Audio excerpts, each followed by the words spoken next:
আসসালামু আলাইকুম। ঈদ মোবারক। ঈদের দিন সকাল ৬টা বাজে ঘুম থেকে উঠে বানিয়ে নিলাম ভুনা সেমাই। তো এখানে ভুনা সেমাই রান্না করার জন্য আমি প্রথম গরম মশলা দিয়ে দিলাম। গরম মশলার মধ্যে ছিল এলাচি আর দারচিনি দিয়ে আমি সেমাইটাকে ভালো করে ভেজে নিলাম। ভেজে নেওয়ার পর একটু পানি দিয়ে দিলাম। পানি দিয়ে এখন এর মধ্যে দিয়ে দেব চিনি দিয়ে এখন এটাকে একটু পানিটা শুকায় আসলে আমি তারপর এটার মধ্যে দিয়ে দিব ভেজে রাখা আরও কতগুলি সেমাই। তো আপনাদের যদি আমার সেমাই রান্নাটা ভালো লাগে অবশ্যই সাবস্ক্রাইব করে দিবেন আমার চ্যানেলটাকে। তো এখানে আমি এখন সেমাইটাকে ভালো করে রান্না করে নিচ্ছি।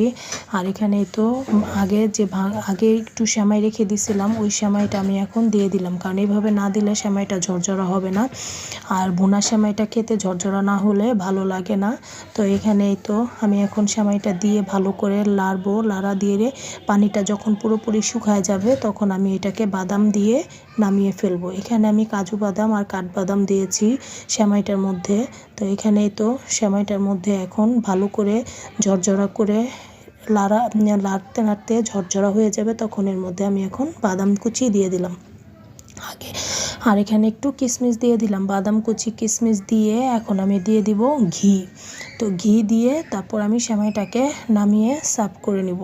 ঈদের দিন সকালে নামাজ পড়তে যাওয়ার আগে একটু মিষ্টি মুখ করে যেতে হয়, তাই উঠেই আগে সেমাই রান্না করে নিলাম। সেমাই রান্নাটা কেমন হয়েছে অবশ্যই কমেন্ট করে জানাবেন।